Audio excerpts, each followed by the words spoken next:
Hello, আসসালামু আলাইকুম। সবাই কেমন আছেন? আশা করি সবাই ভালো আছেন।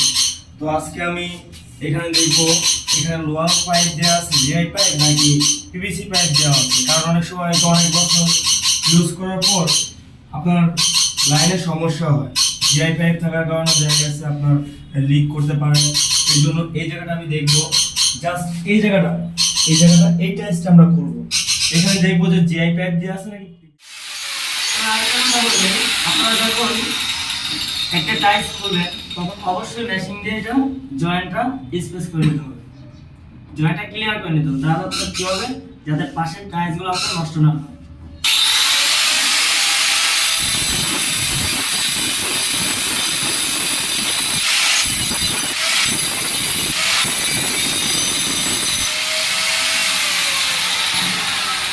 তো মেশিনটা পুশ দেওয়ার সময় খেয়াল রাখতে হবে যাতে বেশি ডিপ না করে, টাইলসের থিকনেস যতটুকু অতটুকু ডিপ করতে হবে।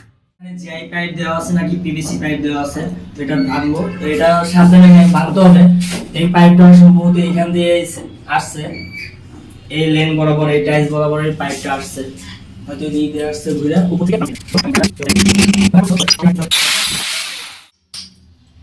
তো আমরা পাইপটা পেয়ে গেছি, খুব সাবধানে।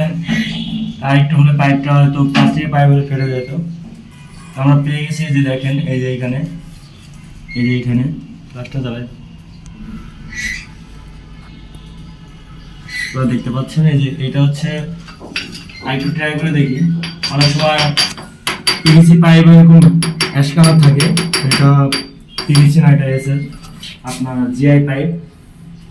তো এই জন্য মূলত আমার এটা ভাঙা হয়েছে, তারপর এটা কাটিং করে আবার লাগাই দিব।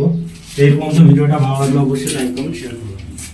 আমি যা ভাবছিলাম, এটা জিআই পাইপটা, এই ওয়ারিংটা হচ্ছে আপনার পিভিসি পাইপের। আপনারা দেখতে পাচ্ছেন এইখানে ভিতরে আরেকটা পিভিসি পাইপ দেওয়া আছে। তারপরে এটা যখন ভাঙবেন, এসব রিপেয়ার কাজ যখন করবেন তখন খুব সাবধানে করবেন। এখানে ডাবল পাইপ থাকতে পারে, যেমন এই যে লাইনটা এখান থেকে আসছে, এখান থেকে এসে এই যে দেখা যাচ্ছে এখানে, এটা পিভিসি পাইপের লাইন। তো আশা করি আপনারা বুঝতে পারছেন। তো ধন্যবাদ।